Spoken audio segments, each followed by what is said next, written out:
이 신명기 6장 4절로 9절 말씀을 가지고 묵상은 사랑입니다라는 제목으로 하나님 말씀을 증거하려고 합니다. 제가 많은 분들이 아시리라고 생각합니다만 한국에서 지난 한 주간 동안 정인이 사건으로 온 나라가 떠들썩했습니다. 그러니까 너도 나도 다 정인아 미안해를 부르짖었고, 저도 사실은 SBS에 그것이 알고 싶다를 찾아보면서 그 사건이 작년 10월 달에 났을 때도 사실은 관심을 좀 갖고 있었는데 잊고 있다가 SBS에서 그것이 알고 싶다를 방영하면서 나라가 온통 다 뒤집힐 정도로 그렇게 분위기가 바뀌었는데, 그 프로그램을 찾아보면서 참 참담하였고 프로를 다 볼 수 없을 정도로 큰 충격을 받았습니다. 16개월의 짧은 생에서 친부모에게 버림받고 양부모에겐 죽임을 당했거든요. 인생에 가장 행복해야 될 시간에 멍투성이의 몸으로 부서진 뼈와 정말 터진 장기를 품고서는 고통에 시달리다가 세상을 떠난 아이를 생각하면 정말 밥이 다 먹히지 않을 정도였습니다.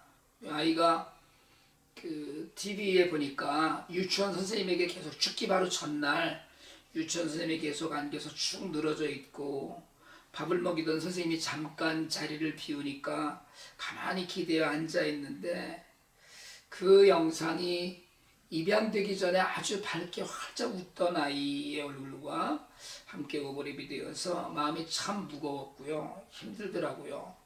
그 이후에도 한 주간 내내 정인이와 관련된 뉴스들을 접하면서 인간의 내면에 존재하는 악함에 치를 떨고 아이의 고통이 마치 그대로 전해지는 것 같아서 아이 이름만 나와도 어찌해야 될지를 몰라 하는 시간을 보냈습니다.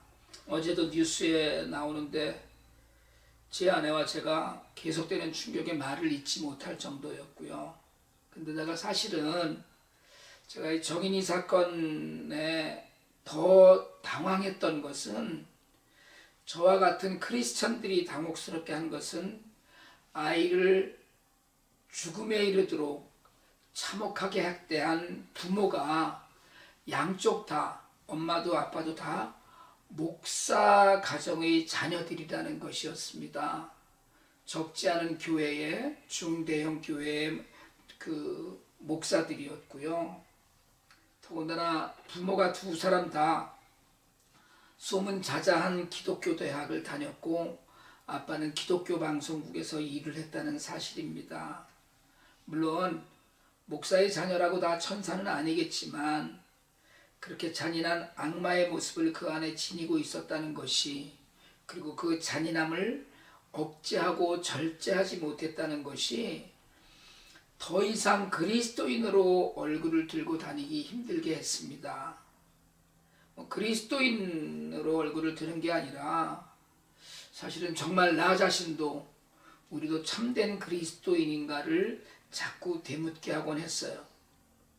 사람에게는 누구에게나 사실은 폭력성이 내재되어 있다고 합니다. 어느 정도의 분노와 폭력적 성향이 다 누구에게나 있지만 대개의 경우에는 그것을 잘 누르고 절제하면서 삽니다. 그저 보통 정도의 교육을 받고 보통 정도의 인성을 지닌 사람이라면 누구나 불쌍히 여기는 마음, 동정심, 또 그리고 자비심 같은 것이 훨씬 더 잘 표현되는 그런 삶을 삽니다. 그리고 우리가 사실은 교육을 받잖아요. 교육은 사람을 변화시키고 지성과 더불어서 인성을 바로 세워가는데 유용합니다. 사람은 누구나 타고난 품성과 그리고 배우며 깨우치며 다듬어가는 인성이 있습니다. 그래서 사실은 악하게 태어난 것 같아도 배우고 깨달아가면서 사람 사이의 그 이치를 배운다면 사람은 달라져야 되거든요. 그러니까 천성이 고운 사람도 있고요. 그리고 거기에 또 배우고 교육되어서 품어내는 그런 모든 것을 품어가는 그런 삶의 폭이 더욱더 넓어지기도 하지요. 또 혹시 좀 천성이 우리가 이렇게 악하다, 잘못됐다라고 이야기한다고 하더라도 교육으로 다듬어지고 깎여지는 그런 삶의 모습들을 우리가 보는 것이 당연합니다. 그래서 해야 될 것과 하지 말아야 될 것, 사회 공동체 안에서 당연히 져야 할 의무와 절제해야 될 내면의 어떤 성품이 만나서 사람다움을 빛내면서 살아가는 것이라고 저는 믿습니다. 그런데 배웠다는 사람들이 특별히 기독교 가정에서 기독교 교육을 받고 자라고 심지어는 학교도 그렇게 기독교적인 그 내용을 갖고 교육을 받았다는 사람들이 그런 그 악마적인 행동으로 아이가 안에 모든 장기가 그 정말 터지고 말로 할 수 없는 그런 비참한 고통을 느끼고 아이를 죽을 때까지 그렇게 그런 자신의 분노가 폭발했다는 것이 사실은 목사로서 또 그리스도인으로서 두렵기까지 할 정도였습니다. 나라가 온통 시끄럽고 국회가 갑자기 법안을 벼락치듯이 통과시키고 온 국민이 나서서 정의나 미안해를 외치는 가운데 사실은 부끄럽고 참담한 것은 우리가 사람이어서일 것인데 그 이위에 크리스찬이어서 더 당황하고 비참한 심정이었습니다. 여러분, 예수 믿는다고 다 천사는 아닙니다. 예수 믿는 사람 중에 악한 사람 더 많고요. 오히려 예수 믿는다는 것을 방패 삼아서 교활한 사람들도 많이 있습니다. 신앙을 가졌다고 사람들이 다 거룩해 하고 천사같이 되는 것은 아닙니다. 그럼에도 불구하고 우리가 그리고 일반적으로 사람들이 그리스도인에게 거는 기대는 평범한 사람에게 거는 기대와는 좀 다른 기준이 있습니다. 그게 예수를 닮은 삶이에요. 그러니까 예수 그리스도를 닮고 그분의 발자취를 따르는 삶을 요구하는 기독교의 교리와 맞닿아 있는 것입니다. 그러니까 우리의 삶은 우리를 표현하는 것이 아니라 우리가 믿는 하나님, 우리가 믿는 예수님을 표현하는 거예요. 우리가 살고 있는 모습은. 세상은 누가 예수를 믿는 사람인지 주목하고 예수를 믿는 사람은 어떤지를 살핍니다. 사실은 세상은 예수를 믿는 사람이 바르게 믿는지 바르지 못한지를 판단까지 하기도 하죠. 그래서 기독교가 종교가 아니라 삶이라고 하는 것입니다. 배운 대로 가르치는 대로 사는 거예요.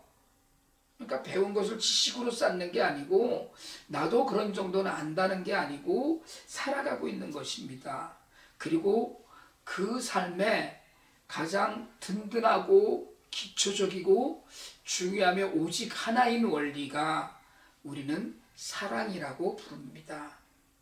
그러니까 예수님이 우리에게 요구하시는 것은 두 가지잖아요. 하나님 사랑 그리고 이웃 사랑입니다. 기독교 교리는 거기서 한치도 벗어나지 않아요. 그래서 어쩌면 정인이 사건이 더욱더 기가 막힌 것이기도 합니다. 우리가 기독교를 말씀의 종교라고 합니다. 하나님께서는 믿는 자들에게 알아서 믿으라고 하지 않으셔요.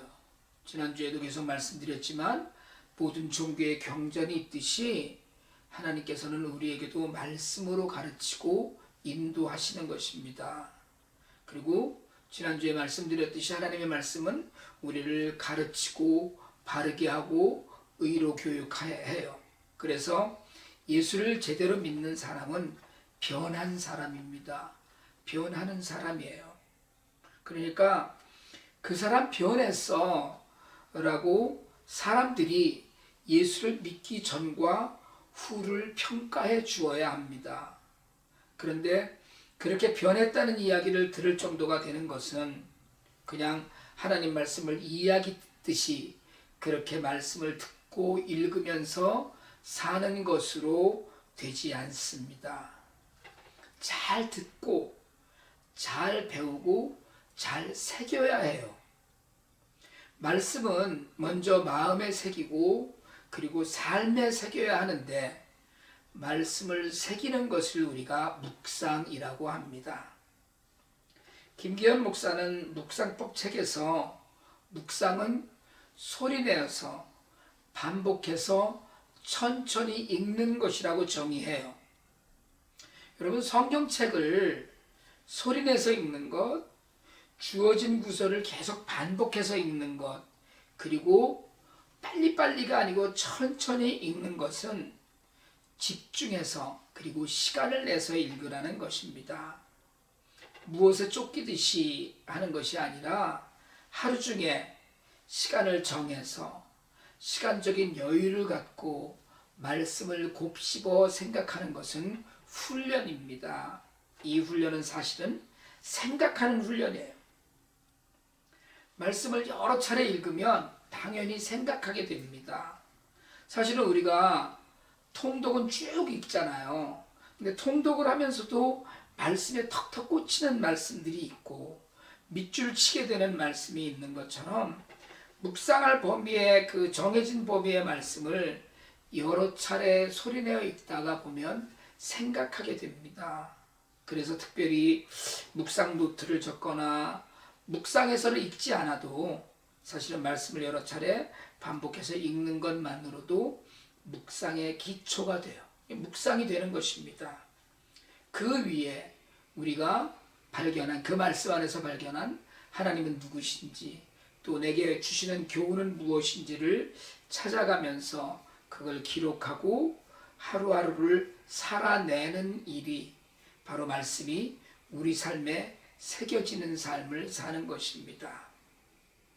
모세는 자신의 사역을 마무리하면서 신명기를 기록하지요. 거기서 이스라엘 백성들에게 선포합니다. 이스라엘은 들으라고 이야기해요. 이스라엘아 들으라 얘기해요. 그렇게 선언하는 말씀 가운데 모세가 선포하는 첫 번째 말씀은 하나님의 존재에 관한 것입니다. 그러니까 모세가 이스라엘 백성들에게 들어라 라고 이야기하면서 했던 첫 번째 말씀은 하나님의 존재인데 어떤 하나님이시냐? 이스라엘의 하나님이시고 오직 한 분이신 하나님이십니다. 다른 누구의 하나님도 아닌 우리의 하나님이시고 그분은 오직 한 분이셔요. 그러니까 한눈 팔지 말고 하나님 한 분만을 바라보라는 거예요. 너의 하나님이고 그분은 오직 한 분이시니까 그냥 한눈 팔지 말고 그대로 하나님을 바라보라는 것입니다. 그래서 모세는 이스라엘 백성들에게 그 한 분뿐이신 우리의 하나님을 사랑하라고 이야기해요. 이스라엘 백성에게는 아침에 제일 먼저 하나님 말씀을 묵상하고 잠들기 전에 하나님만 사랑한다는 고백이 있는 삶을 가르칩니다. 사실 요즘은 온라인으로 다 되어서 오히려 정감이 좀 없는 것 같아요. 그런데 손으로 편지를 쓰던 그 아날로그 방식이 사람들 감성에 훨씬 많은 영향을 미치죠. 왜 그런 얘기 많이 있잖아요. 군대 갔다가 애인 편지를 받은 병사는 하루 종일 그 편지를 읽고 또 읽고 종이가 닳아질 때까지 읽습니다. 사랑하는 사람의 편지, 가슴 뛰는 그 사랑 가운데 사랑하는 사람의 편지는 외울 때까지 읽어요. 좋은 내용도 슬픈 내용도 그렇게 마르고 닳도록 읽습니다. 읽고 싶어지는 거예요. 왜요? 사랑하니까 읽고 싶어지는 겁니다. 하나님께서 우리에게 주신 말씀은 우리를 사랑하셔서 보내주신 편지와 같습니다. 그 안에 구구절절히 쌓인 사랑한다는 하나님의 고백이 있어요. 그래서 모세는 우리에게 가르쳐요. 마음을 다하고 뜻을 다하고 힘을 다하여 주 당신의 하나님을 사랑하라고 가르칩니다. 하나님을 사랑하는 사람은 말씀을 읽고 또 읽는 사람이에요. 자신만이 읽는 것이 아니라 자녀들에게도 부지런히 가르쳐서 언제든지 말씀을 읽게 하고 외우게 하는 사람입니다. 언제가 제가 그렇게 권해드린 적이 있는데, 자신이 좋아하는 성경 구절, 오늘 읽었는데 정말 마음에 드는 마음에 닿은 성경 구절을 작은 종이에 써서 냉장고에도 붙이고 컴퓨터 화면에도 붙이고 전화기 케이스에도 붙이고 그렇게 다니라는 거예요. 그러면 여러분 달라집니다. 정말 달라져요. 혹시 잠깐이라도 하셨던 분들이 있으시면 다시 한번 해보세요. 모세가 지금 손목에 메고 머리에 띠를 띄어서 말씀을 묶어두라고 했는데, 여러분 우리는 그렇게 하지 않고 그냥 문에도 또는 냉장고 벽에도 부엌에도 정말 컴퓨터 화면에도 한 번씩 종이에 적어서 오늘 내게 주신 말씀 중에 정말 내 마음에 와닿았던 것들을 적어서 갖다 붙여놓으시면, 그러면 여러분 그렇게 하나님 말씀을 마음에 새길 수 있어요. 유대인들이 손목에 머리띠에 말씀적인 그 작은 상자를 붙이고 그 안에 말씀의 표를 삼듯이, 여러분 손목에 말씀을 맨다는 뜻을 오늘날 어떻게 해석을 해도 되겠어요? 손으로 행하라는 거예요. 머리로 깊이 가슴속에 넣고 다니라는 겁니다. 그렇게 말씀을 묵상하고 실천하는 삶을 살면, 여러분 정말 말씀을 늘 묵상하고 실천하면 사랑하면서 살 수 있습니다. 하나님을 사랑하고 사람을 사랑할 수가 있어요. 저는 어쩌면 정인이를 입양했던 양부모가 무늬만 크리스천의 표본은 아니었는가 생각해요. 진정한 크리스천으로 말씀 가운데 깊이 있는 묵상을 삶에 새기고 마음에 새기는 삶을 살았다면, 그랬다면 그런 행동은 보일 수 없었다고 저는 믿습니다. 세상에 무늬만 크리스찬 많습니다. 오늘 사실은 우리도 때때로 하나님 말씀을 마음에 새기거나 정말 삶에 새기지 못하고 겉도는 말씀으로 방치하고 있는 건 아닌지 생각해야 돼요. 교회도 그냥 다니는 거예요. 아무 생각도 없고 공동체와 이웃에 대한 관심도 없습니다. 자신이 뭘 해야 되는지도 생각이 없는 크리스천 많습니다. 아무리 배워도 진실한 사랑의 고백이 없으면, 그래서 변하지 않으면 사랑할 수 없습니다. 여러분, 하나님 말씀을 열심히 묵상하는 것은 바로 사랑하는 것입니다. 그 말씀이 손으로 행함으로 드러나고 가슴에 머리에 삶에 새겨져서 삶에서 그냥 저절로 말씀이 우러나는 것, 그래서 바울이 이야기했듯이 그리스도의 편지로 우리가 세상을 살고 그리스도의 사신이 되어서 세상을 사는 것, 그것이 바로 이웃 사랑입니다. 여러분 바라기는 묵상 열심히 하세요. 하나님을 사랑하는 길이 보입니다. 말씀 묵상 그 길이 바로 하나님을 사랑하는 길이거든요. 그러니까 사랑하는 사람은 그 사랑 때문에 말씀을 읽지 않을 수가 없는 사람입니다. 묵상을 통해서 하나님을 사랑하고 이웃을 사랑하는 그런 행복한 삶을 이루어 가시길 주님의 이름으로 축복합니다. 기도드리겠습니다. 하나님 아버지, 믿고 사는 일에 어수룩한 저희에게 말씀을 주시고 늘 읽고 들을 수 있게 하시니 감사합니다. 이제 성령의 인도로 더 깊은 묵상 가운데 하나님과 이웃을 향한 우리의 진정한 사랑이 우리 삶에서 드러나게 도와주시옵소서. 예수 그리스도 이름으로 기도드립니다. 아멘.